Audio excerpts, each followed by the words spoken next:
Hola, and welcome to the Overly Animated Podcast, where we take animation seriously. We talk everything animation here, including OKKO, Let's Be Heroes, which we'll be getting into right now. I'm your host, Bonilla, and today I'm joined as usual by Michelle Anderer. Hello. And Steve Zeck. Hi.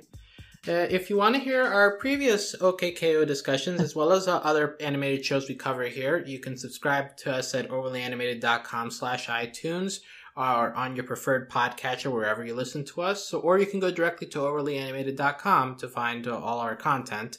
And wherever you listen to us, we appreciate any ratings and reviews you want to leave us. But today we are going to be getting into the beginning of the second season of OKKO. Last time you heard us, so we talked about the finale, which was very eventful. But now we're gonna slide back into season 2. We've got 8 episodes to talk about. Seasons Change, Lord Cowboy Darrell, Plaza Film Festival, Be a Team, My Fair Carol, Let's Watch the Boxmore Show, Your World is an Illusion, and the So-Bad-ical. Those all were released online, as is common procedure for Cartoon Network shows these days, and I believe half of them have aired on TV, half of them are going to air as of our recording, so we're in the middle of TV premieres, but we have all these episodes available to us, and it was a very varied bunch of episodes, I'd say. Well, let's go to Steve first. Anything that stood out to you, general impressions of us beginning a new season of OKKO? Oh, well, the shock that Carol and Mr. Guard, they're a thing now. Just like, yes. Not really a shock, but... That was your biggest takeaway, eh? Well, actually, my biggest takeaway is that Rad still has feelings for Shannon. Wow, even bigger. Okay. Yeah. But yeah, that's...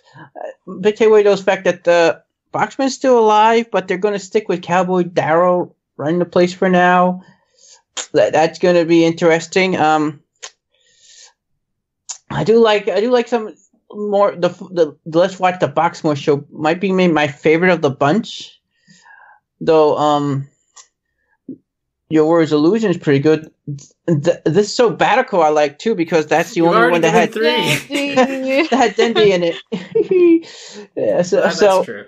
So I'm liking the season so far. I'm excited to see where it goes. It just started. I can't wait for the other 8 episodes that's going to come probably next Friday. So we'll see when they decide to air the rest. But okay, so you mentioned the 3 back half-eps. That's interesting. Michelle, do you have any general thoughts on this group of episodes, and maybe 1 or 2 that stood out to you? Oh boy, I feel like a lot of these episodes were really standout, so it's hard to I was trying what are my top 2, and then I came up with a top 4. So it's really challenging because a lot of them just are really, really strong in different ways. I think my biggest takeaway, I was really anxious going in to see what was going to happen with Boxman, of course. But I feel the episode Lord Cowboy Darrell handled it in a way that I feel really comfortable now with Boxman not making an appearance in the foreseeable future, because he left on his own terms, and that's what I wanted for him. I wanted him to have his own sort of closure, and he got that, and it was actually his most character growing moment so far in the whole season, and it's the best of a dad he's ever been. So I can't complain. I think it's great. Steve mentioned Let's Watch the Boxmore show. That was the episode I just uncontrollably laughed the most the entire time. It was the gestures and just the humor through actions and just randomness was so on point the whole time. Oh man, it was so good. I'm here to make friends. I know, it's so good. Poor Ernesto. We've seen more of him in a couple of these episodes than we have for ages. So it's really. I was wondering, Alex, if you had any strong feelings about Ernesto this batch. I was happy to see him back. I don't think he topped his initial main appearance that we gushed over 2 podcasts ago. But yeah, they were nice.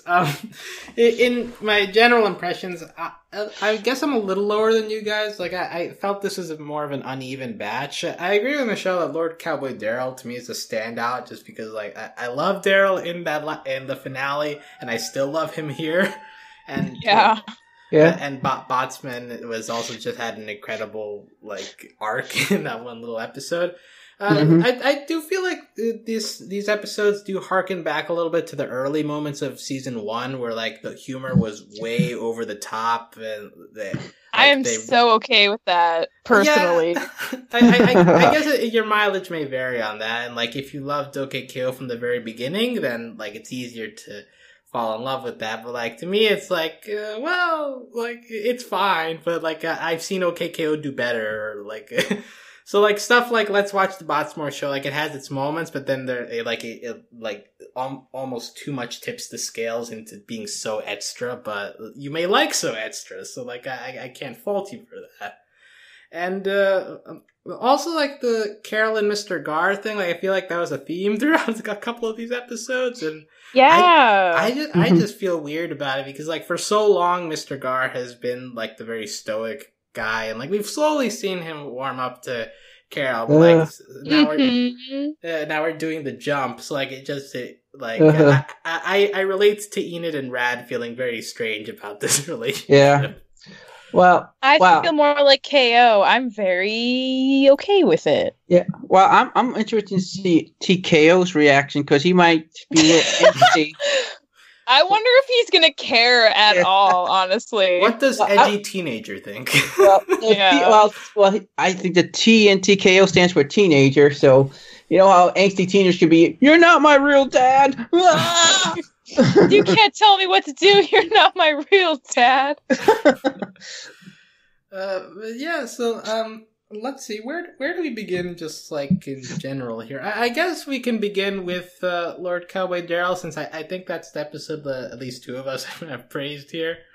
This is an episode that like we're just like beginning. If you just went from the finale directly to this episode, it would be perfect. I think they aired Season Change first, but this one almost feels better of a transition, but. We begin just all in on the Lord Cowboy Darrell imagery. You got like the gunshot noises and all the so much imagery. Western genre happening. I can't believe how well it works. It's like such a shift, but it's like so good in the music. It's so good. And Darrell has the confidence of a gunslinger, so he is perfect for this uniform. Also, I think just skipping ahead to like the ending, also that whole framing of the Botsman giving his epic speech, and then the Western orchestral music rising. Father. Yeah, I think we have two fathers. Yeah, we do. One in Cowboy Darrell and one in the film festival, I believe. Yeah, so that's like a foreshadowing of daddy issues, maybe. Who knows? Foreshadowing of daddy issues all around. And so he gets to walk off into the sunset. But so we have all this Western imagery, but at the same time we have Botsman making his grand return. The sun just poops him out. So. Yeah, it's not a very grand return. It's actually pretty chill. Well, not good for the sun's colon, I guess. Yeah, he just threw him out. There's a heartburn joke in here somewhere. I just don't know how to make it. but yeah, so he demands his spot back, and Darrell like shows him who's boss. I do like this piece of animation where like Darrell is slowly growing, and Botsman ends up being really tiny to the point where he just like spits him into a hole.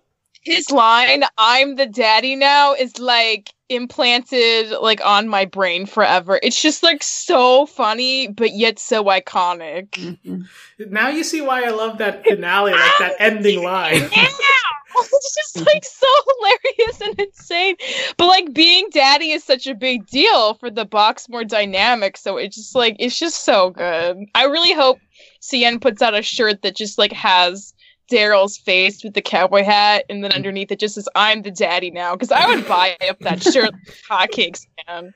Today in desired OKKO merch. Shirts, please. Look, I love Darrell, but I'm not sure I'd feel comfortable saying I'm the daddy now on my chest. That's true. Out of context, that could be a very interesting experience in public. Yeah. Well, Mr. Gar needs to get one of those now. Oh. Carol's going to take that a little interestingly. But also what's nice is that in Darrell taking over the factory, apparently the other children are treated better now. Like, they get lunch breaks. They don't really eat their robots. Yeah, I guess this confirms, for a while we've been like, well, is Botsman like a half robot? Is he cyborg? I think this confirms totally that he's just a human, right?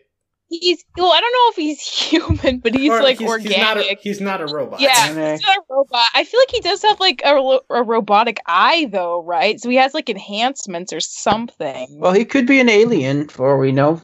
That's true. It's hard to tell from his design. I'm constantly thrown off by his chicken hand anyway, so he could be anything. He may be a Frankenstein's monster, but I guess he's not a robot because he doesn't want to eat bolts. Mm-hmm. That's true. I know. The bolts gag was great, that they just kept popping up everywhere and he couldn't escape them. Yeah. Let's hear other lines that popped up. So Darrell ends up sending Botsman to go attack the Plaza. Like, now you must feel what I feel and all. So like when he sends him off, Shannon just pops in. We found Dad's PG-13 movies. And Darrell's so excited. Yeah. But the episode ends. I think the strong part of this episode is everything that happens in the factory. At the end, we have this whole scene where like Botsman is being sent. He cries in front of KO and the gang, and KO gives this pep talk. It's misinterpreted, and Botsman just ends up fighting them and getting beaten easily.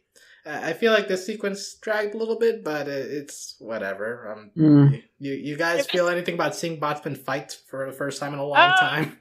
I mean, it reminds me of those like undercover boss episodes, right? Where like the boss like is so removed from like the very low down employees that when they try to do their jobs, they just suck at them because it's been so long since they've had to do menial labor.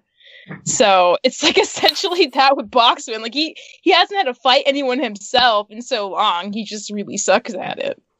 I'm not sure he ever knew how to fight. Well, like in like the first episodes of OKKO, Botsman was the one doing the fighting, and then you had the whole gag of sending the robots instead. Yeah. But that's true. But Botsman fails, he gets sent back, and then we have this epic speech of "I'm proud of you, son." No, Lord Cowboy Darrell. So we're just giving this title legitimacy. Yeah, that's a good dad thing to do, and like he does take their like KO's advice. Like, it just took him a bit, because he's still Boxman.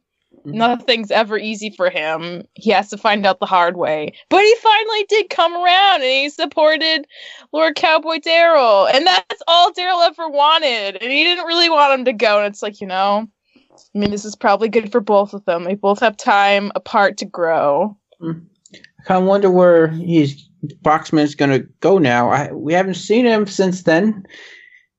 Yeah, so this does open up a little bit of a possibility, because when we talked about the finale, we were discussing, like, what happens to the whole Botsman, Professor Venomous story that we sort of abandoned. But, like, this opens up the opportunity to continue down that path of just Botsman doing his own thing, having secret plans in the background. We can... So I do like that this episode handles Botsman coming back, but in a way that, like, we're not sending him off entirely from the show. Like, it does... Yeah, it leaves it open. Yeah. Mm-hmm. So yeah, Lord Cowboy Darrell was a very solid episode, and I think I agree with Michelle that it does a good job of characterization of Lord Botsman here. Now, of the other episodes, let's...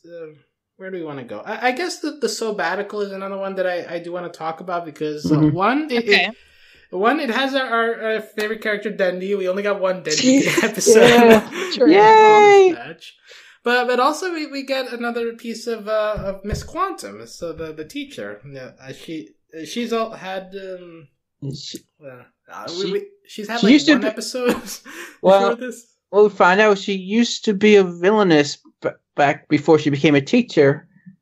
Yeah, because wasn't she on the boat party for Villains Night Out? I swear she was like in the background. I don't know. I've seen her before with other villains, and I was trying to remember like what context, and I feel like that must have been it on that boat. I feel like she was there. I wonder though if Mr. Gar and Carol have dealt with her before. Like maybe a parent-teacher meeting might be a little awkward if they have fought before. And it's fun that in this universe there are rehabilitated villains. Yeah. Well. Yeah, who have like normal boring jobs after they. Yeah. Yeah. Or like that other episode where it's like the death metal guy and he just got old and stopped being yeah! And he has like grandsons now. That's true. Yeah. So that was nice. Also, like, this episode stood out. I think we had a Teacher Appreciation Day very recently. And, like, this episode does seem to go deep into, like, the different methods of teaching and why teachers are important. Because... Yeah, for sure. It's another one of those episodes that, like, has a very... Like, it has a message it wants to talk about. Just like, you know, no more POW cards or let's not be skeletons. Like, it seems, like, very conscious of having a message. Oh, this also seems to be like a sequel to not one but two Dendy episodes. The one, of course, was the science project when she tried to create TKO intentionally, and the other one was the OK Dendy episode because that one featured Ernesto as well. So it's sort of like two sequels for the price of one. Yeah, it is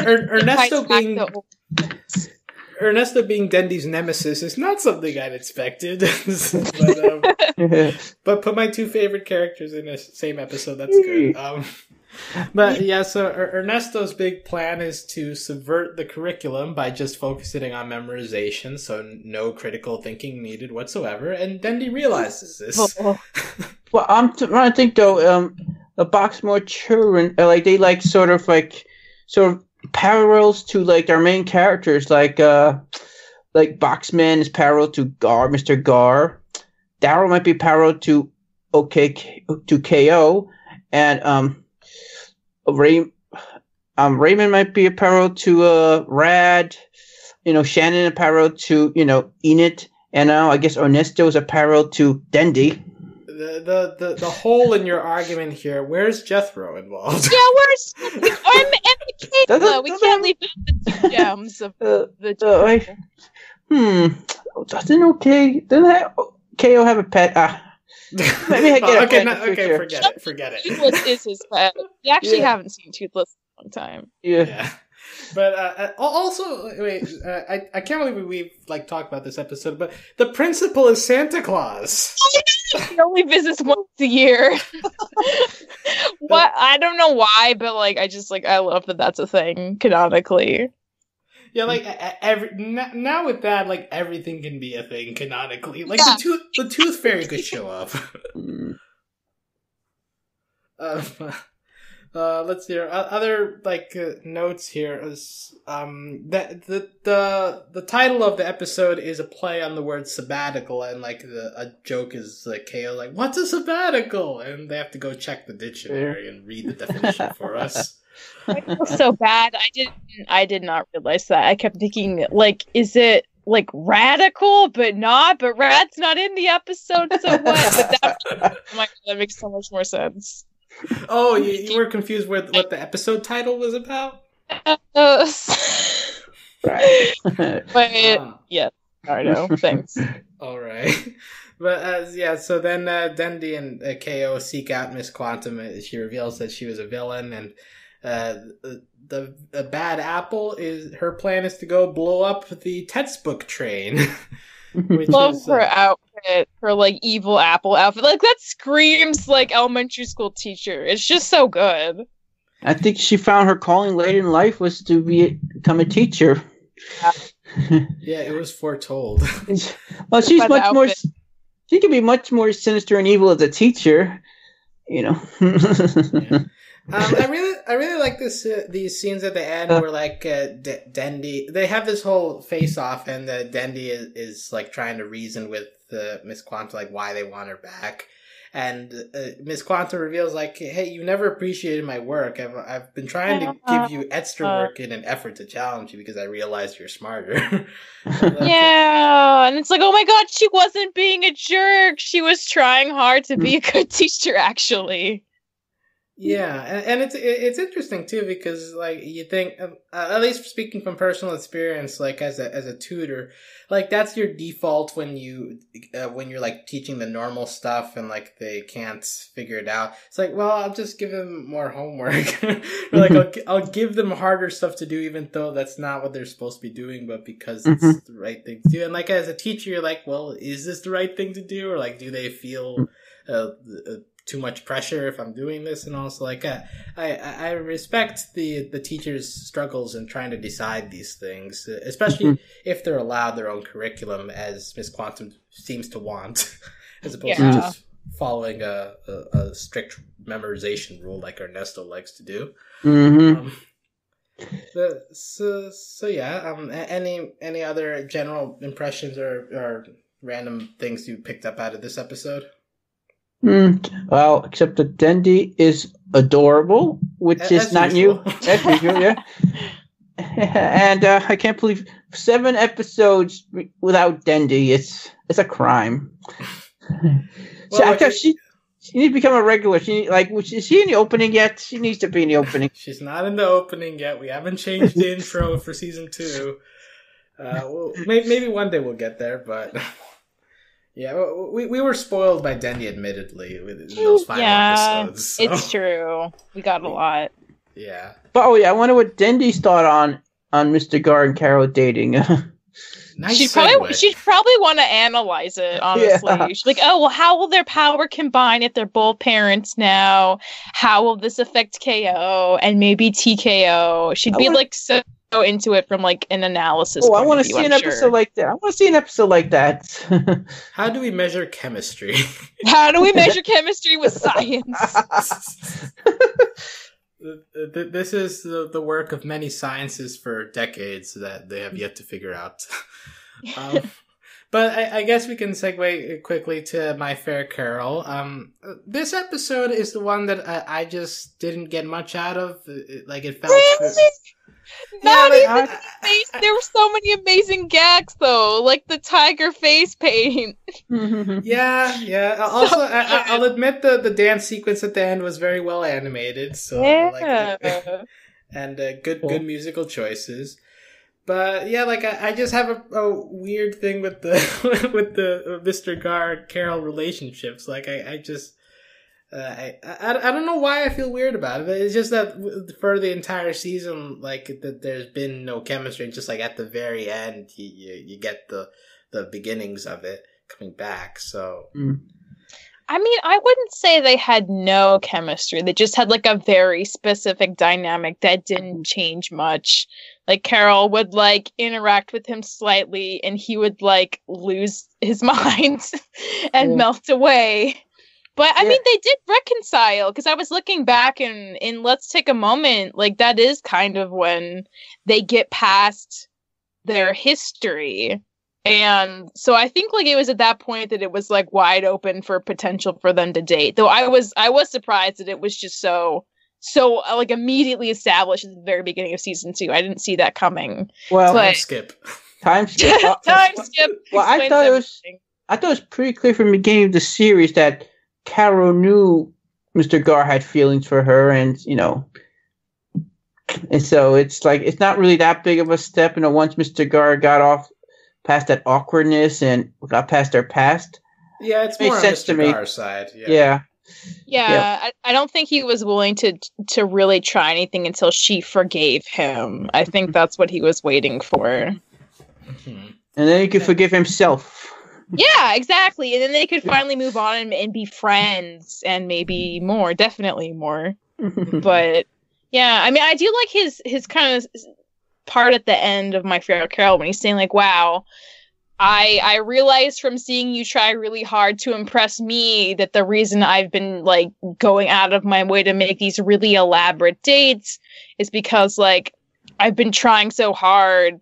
But I don't want you to have that pressure. Yeah, so I want, because like I want you to know that like I I want to be enough for you, and I hope that's fine, and you're enough for me already. So let's just like chill out a little, which I think's great. Like that's a very like mature, reasonable thing to do when you're getting to know someone and dating them. So good job, Mr. Gar. Yeah, definitely a good romantic moment. Like you're recognizing, like, hey, I like subconsciously putting pressure on you, and I know that's probably not a good thing. So yeah. So yeah, that was all very nice. Also, here's the return of DJ Fireball from many episodes ago. Yeah. So we had that episode. Also, let's see here. I guess we referenced the time skip, so we can go over to the Seasons Change, which is technically the first episode that aired. Brad and Enid, I gotta love their new designs. Okay, Steve, you're the anime expert here. Is time skip really a trope? It is actually, believe it or not. When it's a time skip, you got like design changes. Not to this degree, but not orange skin. And I never seen a mine in an anime, so that's a new one. Really? That seems ripe for content. But Rad's design, he's definitely something out of Dragon Ball Z. That's definitely like a Saiyan type of reference there. Yeah, I think he looks like a Namek, someone from a Namekian. That's definitely what he looked like to me. Rad, his entire change is rubbing orange rind on himself. And he didn't realize it first, and he just tries to cover it up. Yeah, and so he can become one with the super tan family on a cruise ship, I guess. The way he describes, like, his journey is amazing. I love that, like, both him and Enid are, like, totally lying out of their faces about what actually happened the whole time. Yeah, I guess in the end, like, at the end of the episode, they admit that it was all fake. But, like, when they're telling the story, you don't think there's a hint of them that, like, believes... No? Okay, fine.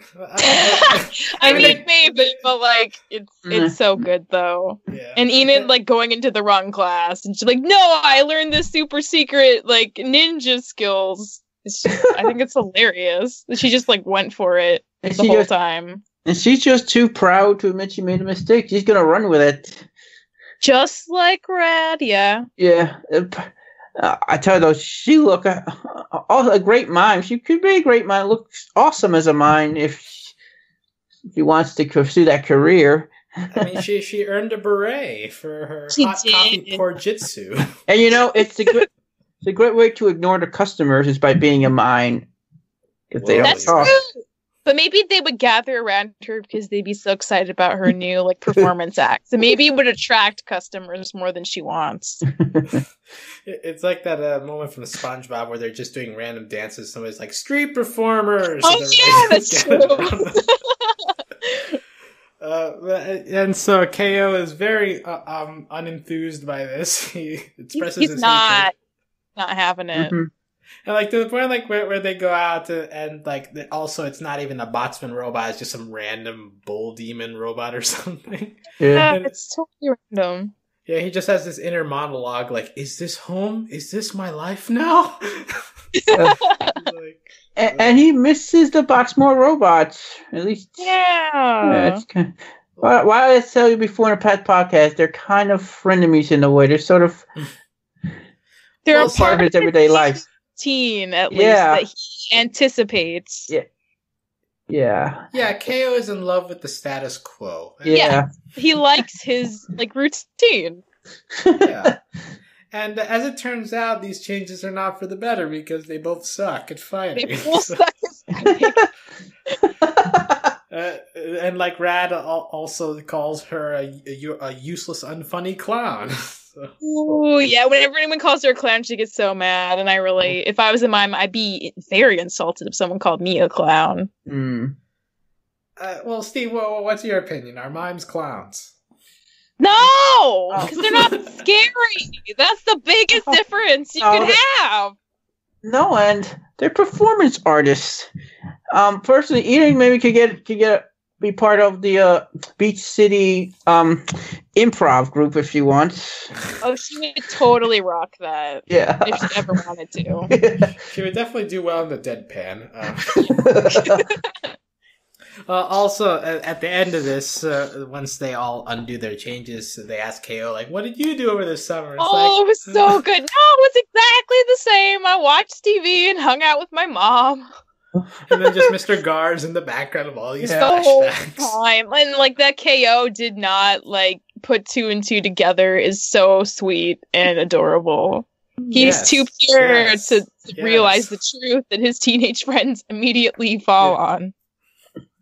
And also just Enid and Rad's smug faces to end the episode. Oh, like, that was a good use of drawing. I love how they can see KO's thoughts. That's because he never said anything about Mr. Gar. It's just in his thoughts, and they saw it.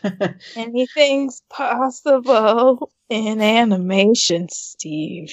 Well, we find out in one of these episodes, but we'll get to that one later, I guess. Well, yeah, speaking of anything's possible in animation, let's go to the meta episode. Your world is an illusion. Somebody, I think I saw somebody on Reddit write this. This was a great episode of The Amazing World of Gumball, wasn't it, guys? Oh, man, that was accurate. Gumball does this a lot. Like, at least once per season, I feel. Yeah, and like I think we mentioned when we had the Let's Watch the Pilot episode, I think it was either me or Steve or maybe both of us, but we said like it went meta, but it didn't go all the way, and so maybe that took away a little bit from it. Mm-hmm. But like this dove all the way into meta. Yeah, and I saw hologram Jane. I saw in this So-Bad-ical. She was in that episode too. So she wasn't a one-off. No, I think she's appeared in the background of a lot of episodes. Yeah. Since the beginning. But I think this is the first time we say that she's a hologram, so okay. Yeah. And she's basically a Morpheus from the Matrix, and nothing is real. She's kind of... way cooler. I think she's super cool, honestly. She's kind of the goddess of this world. Just watching everything happen. Yeah. And also God is like corn for some reason, which is revealed in this episode. What the heck?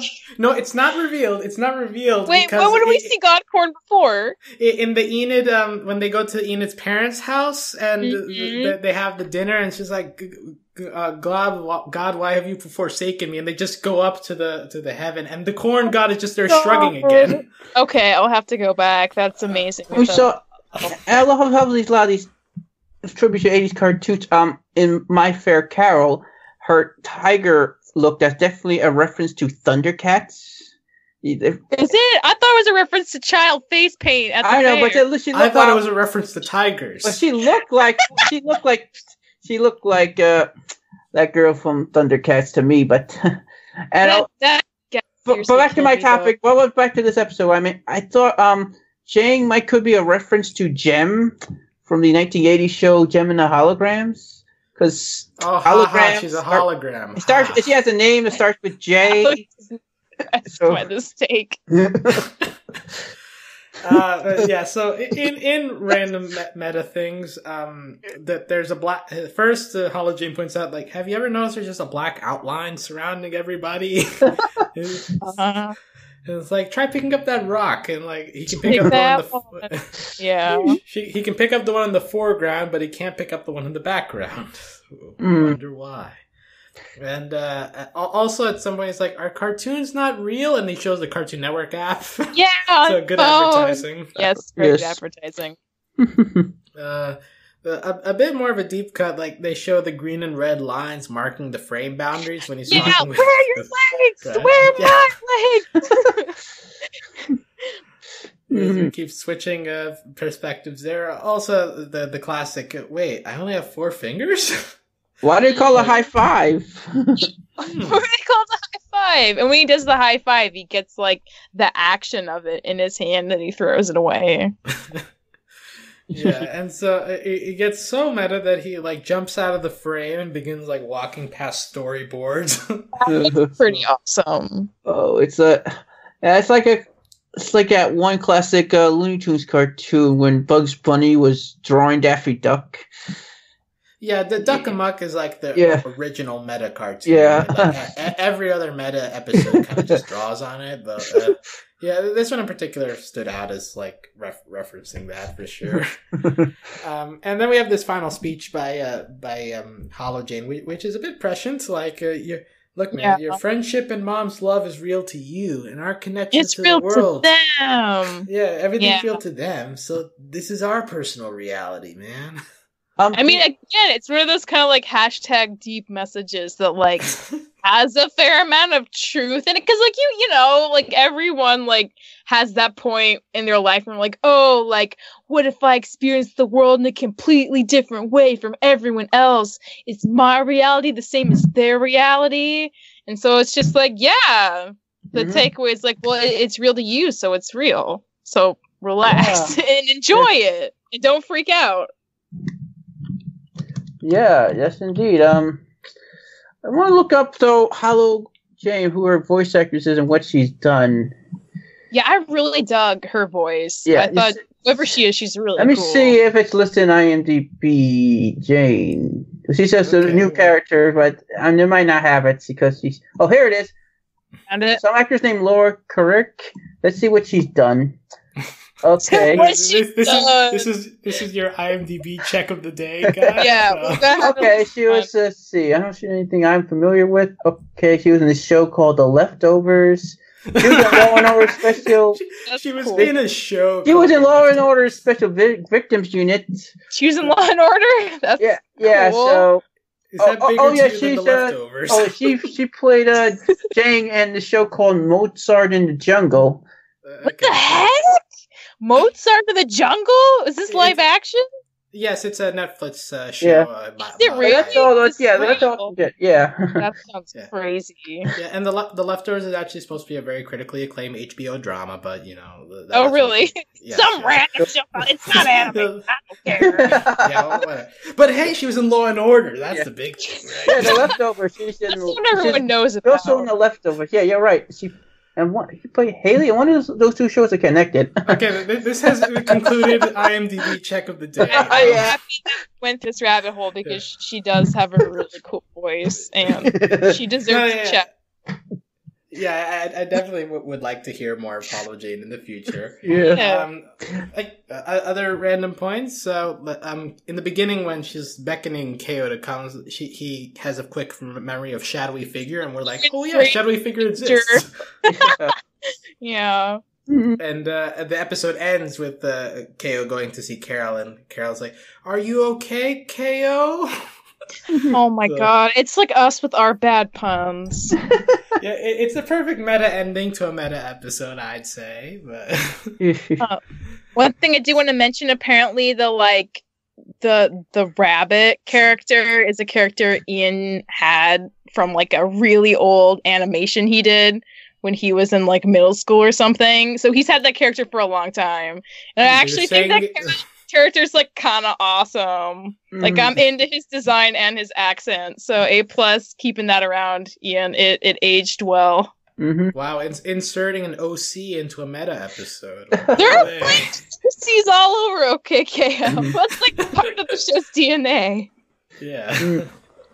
So moving on from the meta episode, let's see, where are we gonna go next? I guess speaking of Boxmore show.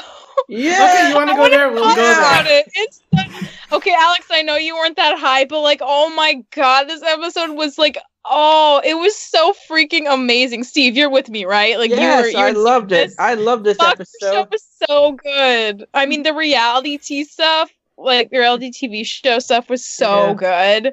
And just like so many, like the humor, like just like the gesture humor and like the animation, like it's something that like the show does really well, having just like this comedy come through, you know, how something is animated or somebody's facial expression. Because I remember the part where like Enid's like sitting eating the popcorn and she looks like kind of gross, but in a very like engaging cartoony way.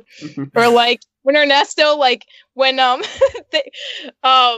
think it was Rad, when he says the Bipples in the, like, incinerator, and Ernesto's, like, so eager, he just, like, crawls on all fours out of the door and knocks over a cactus on his way over. It's just so freaking funny. I watched that, like, 5 times, and it killed me every time. Like, that kind of timing, that comedic timing is so perfect. And it just, like, gushed from that episode. So, like, I appreciated it so much, just personally. Okay, that's fair. Steve, what were your biggest moments of this episode? Well, okay. Well, of how they reveal that they had the security cameras. I told you before, though, the big reveal, though, how Rad still has a crush on Shannon, so that's sort of continuity from last season. Yeah, that's true. Are you still very deep into the Rad Shannon ship? Oh, sure, why not? I think that's kind of cute. It proves that Rad is a softie and a romantic at heart, despite his tough guy exterior. So I can see the appeal. Yeah. I will say I took perverse joy in the moment where Ernesto goes into the incinerator. It's like, where's the immunity? That's the thing.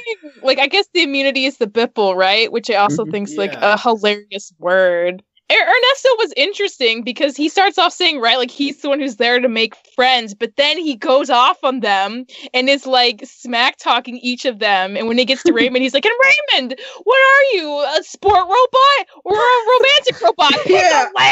It's so funny.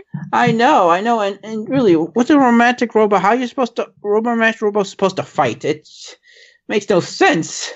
Well, I'm glad that Ernesto echoed my thoughts on Raymond, because I've been from the beginning on the Raymond is confusing train. I feel so bad for Jethro because he's just trying to be Jethro, and everyone keeps smashing him at every opportunity. When they put the banners like introducing them, showing their name and all, like Shannon sassy shapeshifter, Raymond sporty Casanova, and Jethro gets cannon fodder. Yeah. Fodder, poor Jethro. I'm glad that KO was team Jethro, though. Mm-hmm. I guess that fits. So the basic premise of this for people who don't watch reality shows, myself included, but I'm vaguely aware of stuff like Survivor, where like you'd have to do challenges in order to survive to the next round. This just in terms of the cattiness and the trying to get a thing to protect you from an elimination round. Yeah. Yeah, and so although it's weird, like every single time it's for an immunity thing, but like nobody ever gets voted out, so I'm not sure. Well, I'm sure Dylan will love this episode when he catches up. I'm not sure if this is enhanced by knowing reality show tropes. Oh, it is. It is definitely enhanced. Because like Ernesto, I assume, is a representation of like a person who enters the show fine and then they crack under the pressure. Oh, for sure. Like, and Shannon's like the bad, like mean girl who is not there to make friends. Also, Mr. Garb's observation at the very end is very strong. Nobody pays attention to script-driven and board-driven content anyway. It went down after Boxman left. Oh, yeah, that's kind of like Jump the Shark moment, like, reference. Very fourth wall. It remains to be seen if the show is going to go downhill, but... I think this is a very strong batch, honestly. I think it's doing all right without Boxman. As much as it hurts me that he's not there, I'm okay with it. Yeah, I mean, he got one episode. That's he got his closure. Yeah. Let's see. We have 2 episodes left to talk about. I guess we can head over to Plaza Film Festival, since that applies a little bit with what we're doing here with like analyzing media. And so the whole thing of that is that KO, Rad, and Enid are criticizing other people's movies, and then they get their criticism thrown back at them, and they have to recognize that they should accept criticism. I have a question. Okay, go ahead. What was everyone's favorite film from the festival? I don't know. Okay, well, let's work down the playlist here. Yeah. We had a Lone Wolf's Lonesome Revenge. We had Broccoli Hood. we had Grenade Boy. We had the which anime, included some ADR. the bunny animation. Oh, that's my which I favorite. thought was Yeah. That's my favorite. That one was really good. Now, I'm personally a fan of Untitled by Crinkly Wrinkly. Like, it's a very experimental film. Freaking died with the glass splatter and him walking on the rail in the sunset. I was like, oh, who got to board this? I'm so jealous. This is an amazing masterpiece of an achievement. This is And art. the editing was excellent. It was so like when he was good. And he's like cackling, like in the slow mo of him turning around in the circle. It's amazing. Also, I actually did really like the My First Animation. Like, it was very simple, but, like, you know, it expressed an emotion, you know? Beautiful. Like, I never did animation as a kid, but, like, if I did, like, yeah, it would have been that kind of thing. Get a cute little anime girl in the single tier. And it's so short, because, like, it takes so long to do animation. And the titles are just like, it's my first anime, like, smiley face, thanks for watching. It's just so sweet. Oh my god. I don't know about you guys, though. I was a little weirded out of Raymond and Shannon being romantic leads in a movie, even though they're related. About this. Let's Girl's father. Yeah. Yeah, they have algorithmically hit every crowd-pleasing movie trope, which apparently means that The Sound of Music and Star Wars are the most important movies in history. Aren't they? I mean, they might be. But yeah, just from the very beginning, like Michaela shows up as the MGM lion. Lion! So good. Yeah, and Raymond sings like, "I'm singing to music." That's all you need. Yeah, that is all you need. And somehow, like, people are like, "Yeah," even though, like, it probably doesn't connect at all, any of these scenes, but it's good enough. I do like this moment at the end where, like, they're recognizing their criticism, and there's the joke, like, every role should have been played by Crinkly Wrinkly. Oh, this is for taking. Yeah, Ian is just like, not all critiques are worth taking, guys. Yeah. Yeah, so, but I guess just this episode in general did feel a little bit too predictable. Like, I know, now let the brick of criticism fall on me, but Yeah. like it did feel very predictable from beginning to end, and like not that exciting. Like, it had its funny moments, but like you can't, like, from the very beginning you kind of got where it was going, at least in my opinion. But I don't know. I still really liked it. I mean, and maybe it's because, like, I had a film studies major, so in college, watching other people's student films was very much this. Like, everyone was always convinced that they were so talented, but that nobody else was, and pointing out other flaws, but not really being as open to criticism.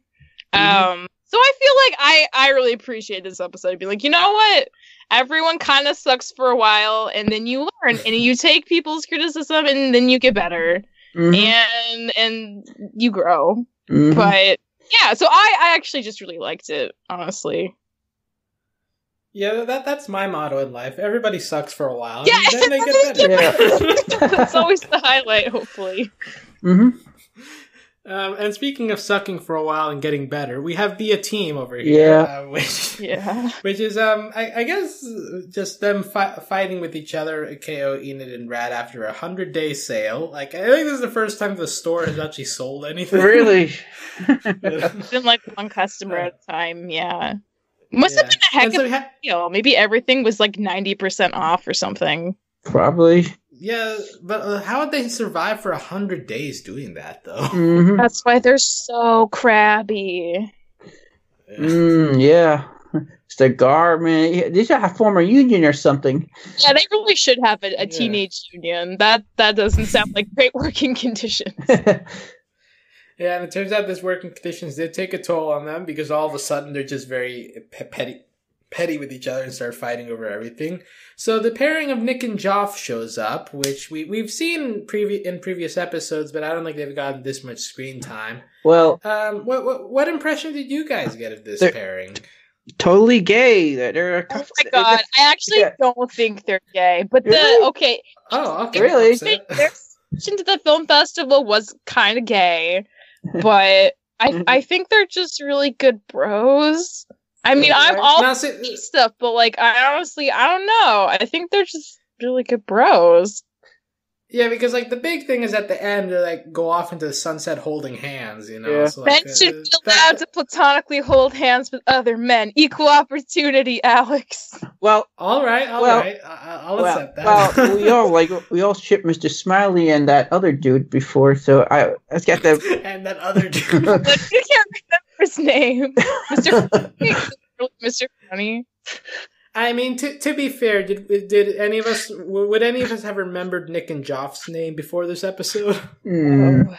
Oh, good point. So they come up. Mr. Gar tries to explain yin and yang very badly, and that comes up later. Oh, with the black and white dealy, and then he just kind of trails off.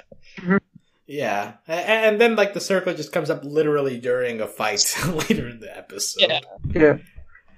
The first they try like, hey, just say I love you to each other, and they say I love you to each other, which is nice.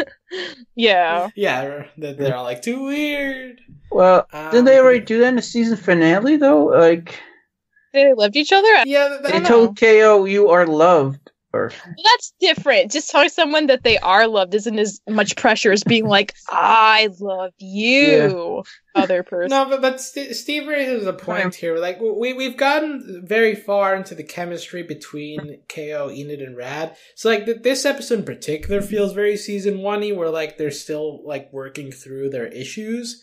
Whereas I feel like by the time we had gotten to the finale, like, that was all set. Like, we shouldn't really be having stuff like this anymore, except if you have a contrived situation like, oh, hey, 100-day sale.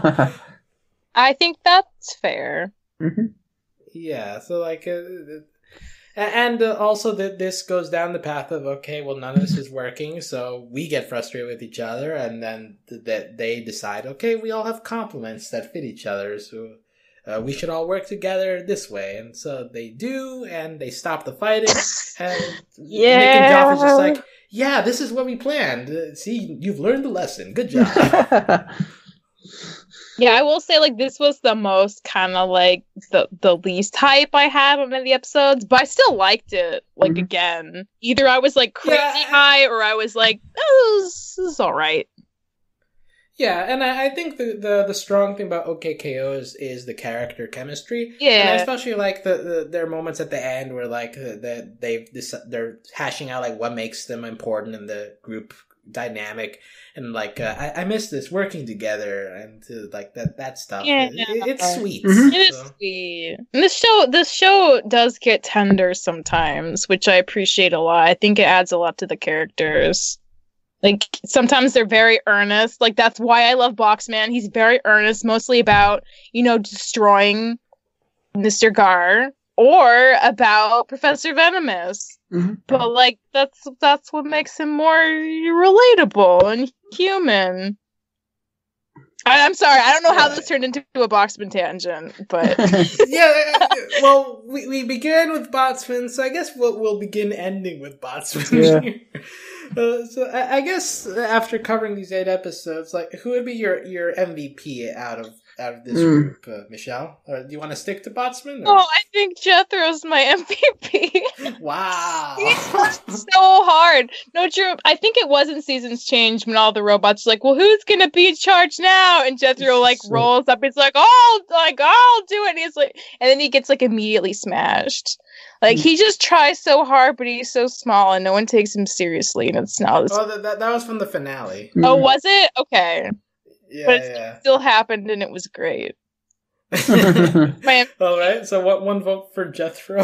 Steve, who is your MVP of this group? Well, I gotta say Cowboy Darrell. He sort of carries, like, at least almost half of these episodes, so that gets my vote. I mean, I want to say... like Dendy, I love Dendy, but he's only in one episode, so I can't really say Dendy. So, Cowboy Darrell. I think that's fair. Yeah. I kind of want to say Holla Jane. Like she's a new character, and she's the one that stood out to me. That episode was very interesting. And hashtag deep speech at the end. I love her designs. Yeah, I love her design, and I love her voice a lot. Yeah.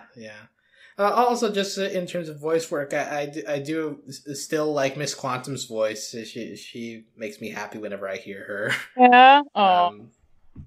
Yeah. So yeah, we touched base with a lot of different characters in this grouping. We're settling back into season 2. Obviously, we had the high of the season 1 finale, so we probably weren't expecting any of these episodes to be like incredible like that. But I think I agree with you guys that there isn't really a bad episode here, right? Yeah, and I'll say I was very pleasantly surprised, like pretty much every time. So that's a really good feeling to have too, just as a takeaway. Like I feel very fondly about a lot of these episodes, like in a row, and I think that's pretty cool. Yeah, I definitely think there's something here for everyone. Like, if you don't like certain episodes, you'll like others because, like, some of them just go way into the sentimental, some of them go way into the humor, some of them go way into the meta. So we're just branching out in different directions. And seeing what works here. Yeah, it's just more cool down after the season finale. Just trying to change. We have a lot of changes in status quo. They're not just trying to cool down while people adjust to the changes. And so, of episodes that are coming up, let's see here. It looks like we only have 4 titles that we know of so far. We have Point to the Plaza. We have TKO's House. That should be interesting. Red Action to the Future. Yeah. Okay. Red Action episode. And Dendy's Power. Ooh. Okay. I think I'm going to love that episode. Curious. I don't know if I'm going to love more Red to the Future or Dendy's Power. They could... I think they'll both have something to enjoy. Yeah. One will be really gay, and one will have Dendy. That's a very good sandwich of episodes. Yeah. Especially if we include TKO's House, you get a little edgy in there. Yeah, get a little teenage angst. All right. So until we get those episodes, as Steve mentioned, they could be coming next week. They could be coming in 2 weeks. Whenever Cartoon Network decides to release them. I don't know. I mean, they released those 8 just like the same time on the app, right? Yeah. So maybe they'll release the next 4 when they're all ready. I don't really know. Well, there's 8 more coming this month. Oh wait, there are. Oh, I should know this. But okay. Well, I'm not sure. I thought I heard there's going to be 12 total, but I could be wrong on that. But we can check. We'll see. Let's see. But whenever there's a group of OKKO episodes to talk about, you can find our podcast at overlyanimated.com. You can chat with us about OKKO or any other animated show we cover at overlyanimated.com/Discord. We have an OKKO channel there, so you want to tell us your opinions on these episodes or something that we missed, feel free to do so. You can also support us financially via Patreon at patreon.com/overlyanimated. We want to give thanks to all of our current patrons, especially our patron of the podcast, Joanna, aka Crispy. And thanks as always to our Patreon executive producers, John, Ryan, Steve, Andy, and Hugh. Also this month, Ian Jones-Cordy was previously a member of Steven Universe, and there's actually an episode of Steven Universe to talk about. So we got a whole bunch of podcasts just on those 2 episodes, hopefully. Definitely. Also, another Steven Universe alumnus, Craig of the Creek, we have a podcast up on some recent episodes there as well. I believe we have Miraculous Ladybug going on as well. So there are various other shows. Yeah, DuckTales that we do cover. We should, we should figure out when we're gonna do that. Oh, that is true. Well, it's like only you got like one more episode this month I haven't seen. So. Yeah, let's not talk about that. But yes, we do cover DuckTales as well, so we'll be getting to that very soon. And we'll be looking out for new OKKO episodes to talk about. So until then, thanks for listening, and we'll talk to you soon. Goodbye. Bye. Bye.